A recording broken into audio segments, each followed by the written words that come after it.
El arte es la expresión más pura de las inquietudes y la evolución del pensamiento humano. Queríamos hablar de arte y de debate social. Aquí está con nosotros Marta María Borrás, teatróloga y realizadora audiovisual.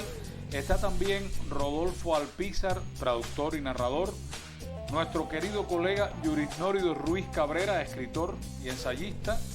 Y está también Michel Sánchez, coordinador del proyecto comunitario ACOCAN, que se desarrolla en el barrio habanero de Los Pocitos.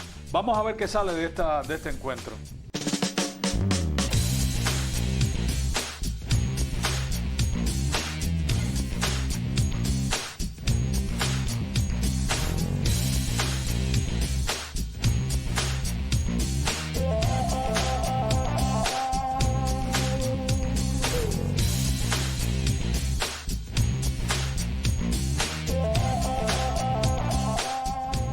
Bienvenidos y buenas noches al Triángulo de la Confianza, ahora desde una de sus sedes itinerantes en el Museo Nacional de Bellas Artes, el edificio donde se custodia la colección de arte cubano. Bienvenidos ustedes al Triángulo de la Confianza, muy buenas noches. Muchas gracias. Estamos hablando de arte, el arte y el debate social, y me gustaría empezar por el tema de la creación, que casi siempre o siempre es una suerte de misterio, ¿no? Según sus experiencias, ¿cómo nace el proceso de la creación? ¿Es una inquietud social? ¿Es una inquietud personal? ¿Un encargo? ¿Cómo lo asumen? Que empiece la dama. Todo el mundo se empieza a pitear aquí la palabra en este programa. Digan lo que quieran. Coexisten. Depende, pero igual, ¿cómo piensan ustedes? Bien, igual. No, es una construcción precisamente, sí, y influyen diferentes aristas, diferentes facetas. Obviamente hay mucho de interés personal, hay mucho de capacidad, mucho de ímpetu personal, pero también hay mucho de construcción social, evidentemente, en todo este proceso de la creación. ¿Tiene límites? Perdón, no los dejo hablar. ¿Quieren añadir? Marta. Yo creo que el arte es algo natural en el ser humano. Eso es lo que nos diferencia, yo creo, que del resto de los seres vivos, ¿no? En la necesidad de crear, de interpretar, de explorar y puede ser muchas manifestaciones diversas, ¿sabes? Que forma parte de la reacción natural de una persona. El encargo no quiere decir que no sea arte también. Claro. No, para nada. Puede ser, También. ser muchas de las mejores obras motivador de patrimonio de la humanidad han sido encargos, exacto. de alguna manera. Sí. No, y además es importante también el proceso de la formación, porque uno puede tener todo el ímpetu y puede tener todo el talento incluso, pero sin formación es difícil llegar a algo. Es difícil, no digo que sea imposible. Hay quien lo ha logrado, pero es más difícil, más complicado. Bueno, yo vengo de dos espacios del arte que son muy colectivos, el teatro y el cine. Entonces ahí todo esto también se complica más. Es decir, son una serie de personas, sobre todo como yo pienso en teatro y pienso en cine, más en grupo, más en colectivo. Y entonces ahí también esta palabra de encargo a veces es más... sí, o tiene más matices, porque al ser muchas personas también tenemos muchos intereses. Entonces, ¿cómo todos ponemos en conjunto? Son dos áreas muy colectivas también, sí, de creación. O sea, donde evidentemente tú la puedes pensar, pero para realizarla necesitas el concurso de muchas personas, ¿no? Sí. Y entonces ese inicio a veces pasa por muchos de estos matices. Uno a veces tiene una voluntad personal. Además, yo pienso que también el artista, como decían, es decir, es un ser, pero es un ser cívico, es un ser biológico. Y luego, si en estas manifestaciones tú empiezas de una manera, pero empieza el colectivo a permear todo este inicio de una creación. Un gran amigo y artista de la plástica me decía una vez que uno llegaba a convertirse en su propio trabajo, que era su propia obra. O sea, con el decursar del tiempo, los límites empezaban a borrarse entre el ser humano social, el buen vecino, y el artista que todo el tiempo está trabajando o pensando en el trabajo. ¿Conocen a personas así? ¿O conocen a alguien que les ha sucedido eso? Lo veo un poco esquemático, lo que estás diciendo. Sí.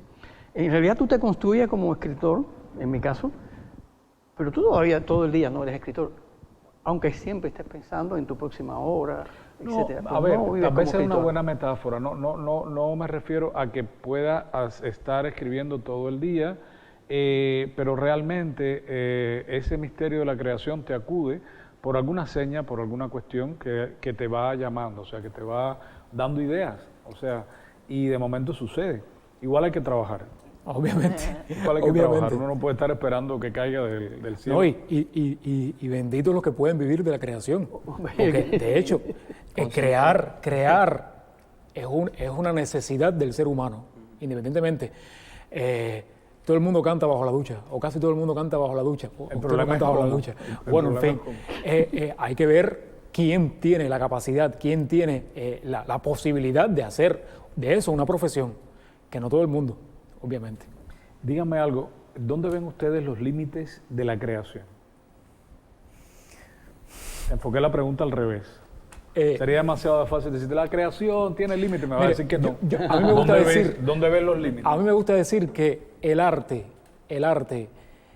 es difícil establecerle límites al arte como tal. Claro, esa es una formulación inteligente, Yuris Nori. Claro, los artistas creo yo que sí tienen, yo no sé si usar la palabra limitación o usar la palabra, no sé, se deben adecuar a determinadas condiciones, a determinados contextos, a determinadas, que no significa que eso no significa que se censure, no significa que se pongan una piedra pero evidentemente, además de artistas, son, como decía ella, seres seres sociales, son ciudadanos, son personas que viven en una sociedad, obviamente, y eso implica determinadas, yo no diría que no le pondría límites, yo pondría, no sé, mediaciones, hay determinadas mediaciones allí que operan de alguna manera en él, pero el arte como tal, decir que el arte tiene límites, bueno, sí, los límites de la calidad.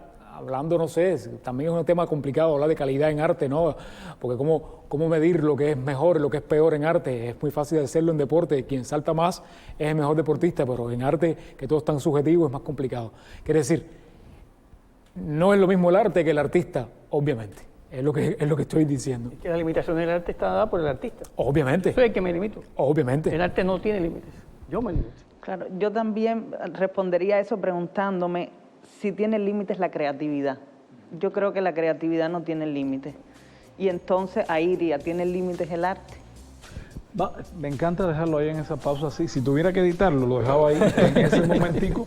Voy a encender el incienso y saben que en este programa se enciende un incienso, se crea ese ambiente así relajado y en unos instantes estamos de vuelta aquí en el Triángulo de la Confianza, desde el Museo Nacional de Bellas Artes.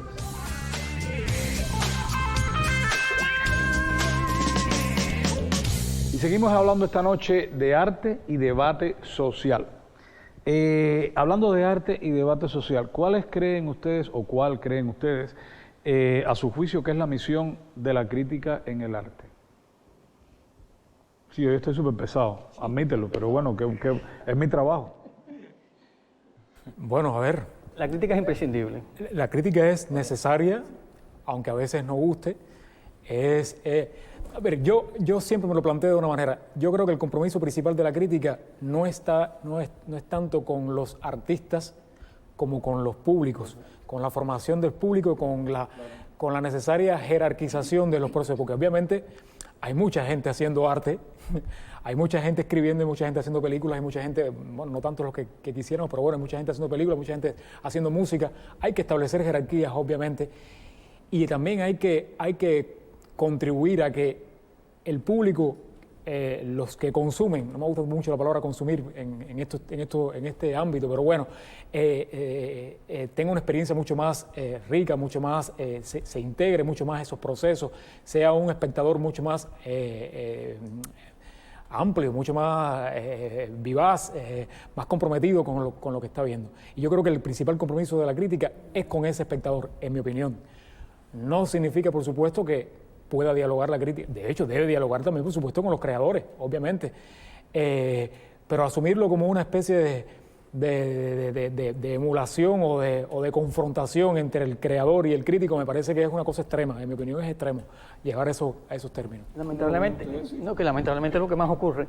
Sí, la poca crítica que existe precisamente a veces en función de fulano que me cayó mal o fulano que me cayó bien, o a la inversa, fui sincero, fui honesto, entonces a fulano le cae mal, fulano le cae bien. Malos críticos, diría yo, y creadores hipersensibles también en otros momentos. Yo prefiero quedarme con la formulación de que la crítica, digamos, se orienta también a formar un público. Obviamente, Eso claro. es. Prefiero quedarme con Orientar. esa Es principal. Eso es. y no Esclarecer llegar al temas. punto de que me gustan más o menos, es Claro. decir, funcionan más o menos.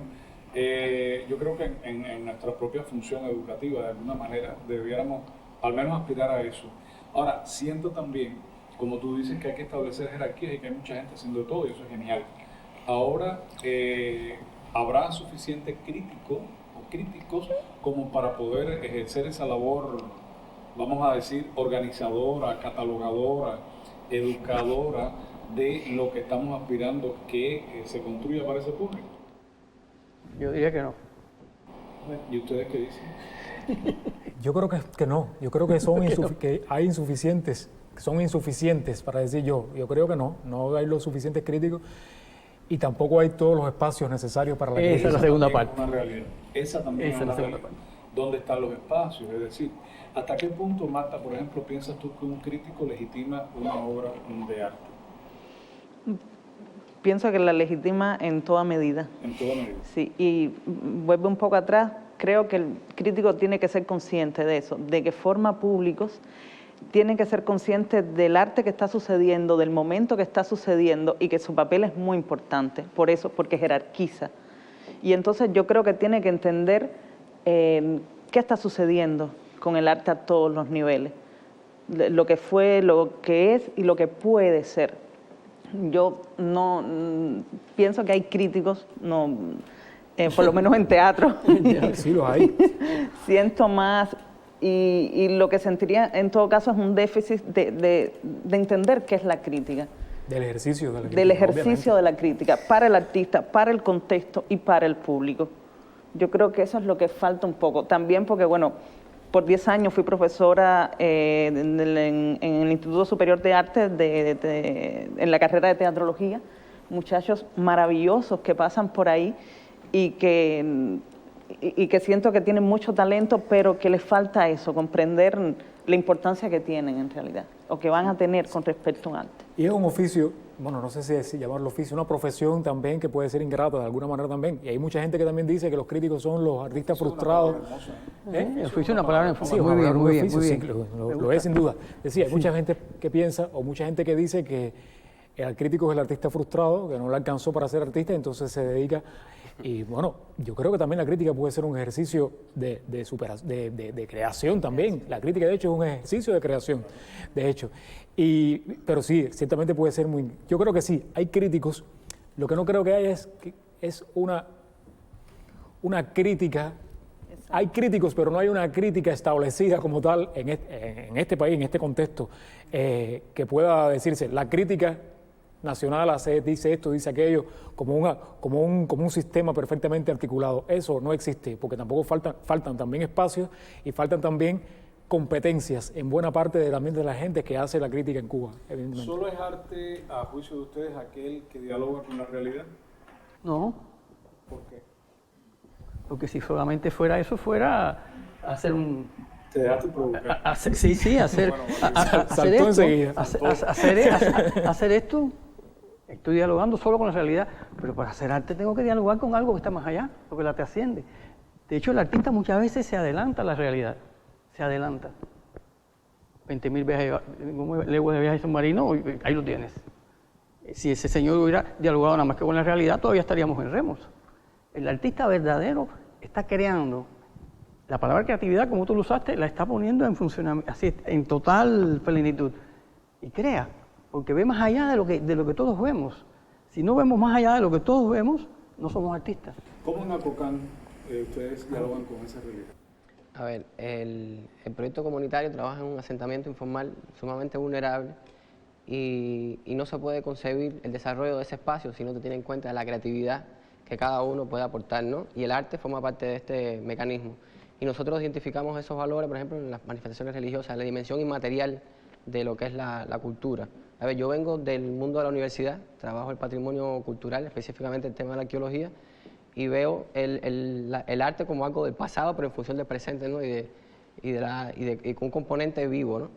Pero realmente es un motor, es un resorte para dinamizar muchos procesos, ¿no? Que no se pueden obviar. Por eso, esencialmente, nosotros trabajamos, por ejemplo, con talleres con los niños, aunque esencialmente a nosotros no nos interese tanto quizás que sean artistas, sino es que el arte es Claro. un mecanismo para compartir valores, trabajar de manera conjunta, de crecer, ¿no? También es una experiencia de vida, ¿no?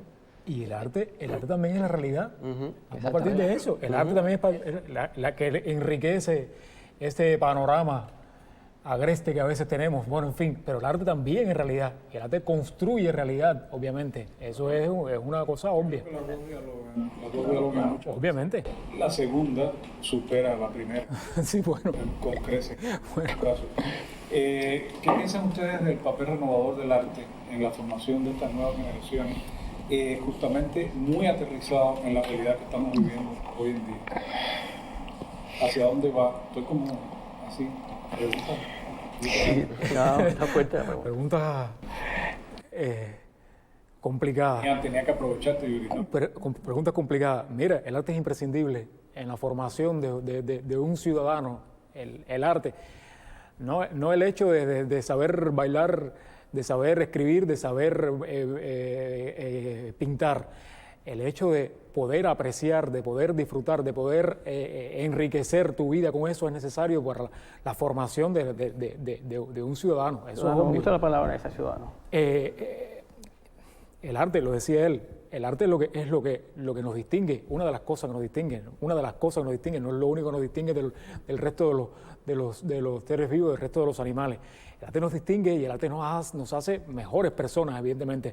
Eso puede parecer muy bonito, puede parecer muy romántico, el arte nos hace mejores personas, pero es verdad. porque hay malas personas que también pueden llegar a disfrutar el arte y pueden incluso ser artistas. Yo no voy a entrar ahora en una discusión aquí psicológica y sociológica de este asunto, pero obviamente una sociedad que reconozca el rol del arte es una sociedad mucho más sana y una sociedad mucho más abierta, indudablemente. Más vital.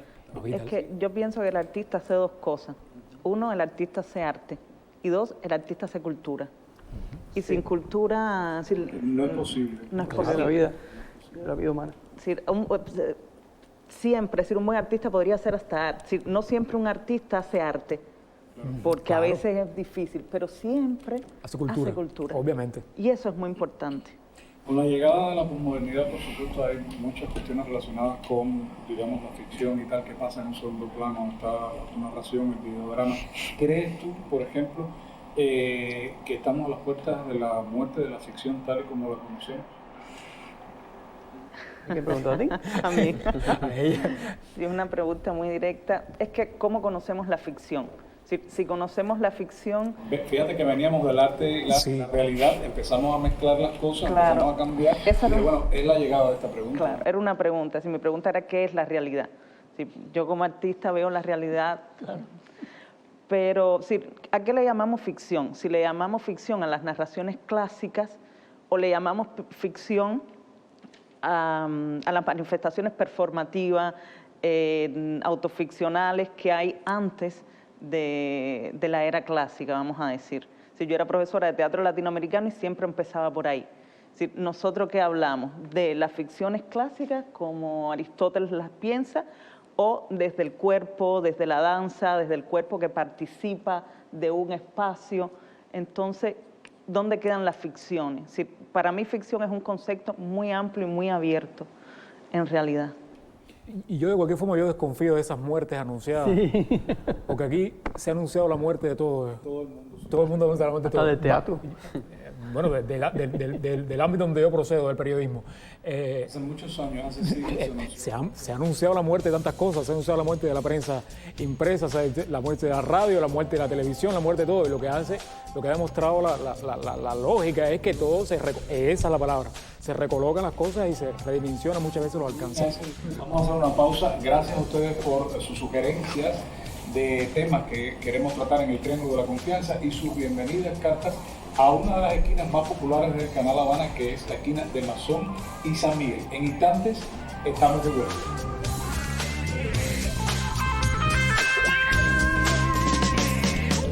¿Crees tú que ha sido el teatro, digamos, la manifestación artística que ha reflejado más los procesos sociales en la isla recientes? Es Tremendo compromiso, tremendo Tremendo compromiso. compromiso. Puede decir que no. Casi no voy a pasa. decir que no. Casi que sí. Ya. Pero mira, me encanta la medida entre el no y un sí, también hay un Casi que espacio. sí. O casi que sí. O Casi casi, que que, sí. casi que no. Si estoy en ¿Por qué? el casi que no. A ver, te diría que temáticamente sí ha tratado cosas, pero siento que una sociedad no solo se basa en la palabra, es decir, que hay una performatividad, hay también una otra manera de enfrentarse, otras revoluciones que hacer en el aspecto social, de lo político, que yo siento que el teatro en un punto de ese se ha quedado atrás. Se ha quedado un espacio cómodo de la palabra, de un enfrentamiento directo, pero un enfrentamiento, vamos a decirle, cómodo, de espacios. Él se ha quedado dentro del espacio teatral y pocas veces ha salido realmente a otros lugares. A veces yo veo documentales que han llegado a otros espacios, siento otros teatros que han llegado a otros espacios y el teatro se ha quedado en la comodidad de la sala, del espectador que va a él, y no ha ido a buscar a la sociedad, al espectador, a buscar otras maneras también de enfrentar y decir los problemas. Desde ese punto, claro, por Tenemos supuesto. espacios para eso, o lugares donde hacer eso. Pero te los tienes que inventar. Es decir, yo Claro. creo que ahí está la cosa, que no podemos quedarnos en la comodidad, tenemos que reinventarnos. Y si no te reinventas, entonces no vas con estos tiempos. Entonces en realidad no estás haciendo todo lo duro y todo lo crítico que puedes, porque no te estás reinventando, estás en ese espacio que te han dejado. Sí. Lo que pasa es que el arte en Cuba ha asumido también responsabilidades que en buena lid deberían asumir, debería compartir con otros ámbitos de la sociedad. Por ejemplo, el arte ha asumido responsabilidades que debería tener el periodismo. Yo sé que no es una discusión sobre el periodismo. Ojalá cuando la tengas me invites a hablar sobre el periodismo en Cuba. Te voy a tomar la palabra. Sí, el arte ha tenido, el teatro, por ejemplo, las artes visuales, ha hecho su trabajo. Yo estoy de acuerdo en buena parte de lo que dice ella respecto a algunas zonas de confort del teatro en Cuba que no se han violentado de alguna manera. Pero ha hecho lo que tiene que hacer. Lo que pasa es que otras personas otros ámbitos no han hecho todo lo que deberían Todo lo hacer que deberían en hacer. ese sentido. Entonces todo el mundo mira el arte. Y todo el mundo mira el arte y todo el mundo le exige el arte. Eso pasa, por ejemplo, con las telenovelas. La gente le pide muchas veces a la telenovela lo que tendría que pedirle al noticiero de la televisión. Claro. Le pide a la telenovela una visión objetiva de una realidad que ya de por sí es complicado hacerlo. Y yo creo que es una ficción hasta hacer una visión objetiva de algo, de la sociedad. Habría que pedírselo también no solamente en periodismo, a otros también ámbitos de la sociedad. ¿Acocán en ese sentido marca una diferencia? A ver, yo creo que el proyecto es algo transgresor, porque nosotros ganamos los espacios públicos como parte para poder trabajar. Claro. Y rompemos, digamos, no sé, con lo que está preconcebido. De pronto podemos montar una obra de teatro dentro de un templo Bacuá, por ejemplo. Ahora mismo los espacios estos religiosos se convierten en espacios de galería de arte, de eventos de DJ y de exposiciones de fotografía, ¿no? Estamos como que rompiendo esos parámetros a veces, pero es también de lo natural, de lo que pasa en el barrio, de lo que la comunidad permite, pero desde lo íntimo, porque a veces cuando uno empieza por el camino, digamos, de lo establecido, a veces entonces es complicado lograr las cosas por el desconocimiento propio también de los caminos a seguir. De los caminos, ¿no? claro. De los caminos a seguir. Y, por ejemplo, ahora estamos trabajando con una iniciativa que le llamamos Dame una mano, que es pintar toda la comunidad y convertir todos los pocitos en un discurso también. Cada fachada de cada casa cuenta su historia. Por ejemplo, las que están pintadas de azul son familias que tienen integrantes religiosos que son hijos de Mayá, por ejemplo, de Mayá. Y entonces son discursos que están funcionando, ¿no? Entonces se están rompiendo, creo que cosas ahí con eso, jugando. Nos queda muy poco tiempo y ustedes tienen mucho que decir, pero les voy a tomar la palabra así de a poco y vas a venir en algún momento, ustedes también. Por favor, me gustaría que me dieran su opinión sobre la obligación del artista con su tiempo y con su pueblo. Para finalizar, por favor, Rodolfo, podemos empezar por ti. Es que como narrador, mi compromiso con el pueblo, con el tiempo, es ser honesto. Es ser honesto ante todo. Por cierto, una muchacha hace muchos años me dijo que es una tontería, pero sigo diciendo, al cabo de los años, ser honesto. Marta. pienso lo mismo, el compromiso del artista es consigo mismo. Si ese artista tiene compromiso con su época y con su sociedad, si es honesto consigo mismo, lo va a hacer. Si no, va a ser alguien que va a fingir un compromiso, pero solo si pasa por él, por un compromiso con él mismo, lo va a tener con lo que piensa. El arte es un momento también de reflexión, ¿no? Y de compartir esos sentires. Y tiene que ser también activista, tiene que cumplir con el rol de cada momento y participar de los cambios, ¿no? De decir, esta es mi manera de contar, de decir, bueno, esta es mi propuesta a través del arte también. Yo voy a decir una cosa que se ha dicho muchas veces y ya ha sido malinterpretada en varias oportunidades. El arte no tiene patria, pero los artistas sí. Y la manera de honrar a esa patria es como lo acaban de decir ellos. En fin, siendo consecuente y siendo, por supuesto, honesto con tu profesión, con tu opción de vida, porque también es una opción de vida el arte. Mira. Muchísimas gracias por su tiempo y por el talento que nos han regalado también de pensamiento aquí en el Triángulo de la Confianza. Gracias a ustedes por la sintonía. Recuerden que nos vemos la próxima semana por este mismo canal y recuerde bien que en La Confianza siempre nacen las buenas preguntas. Buenas noches.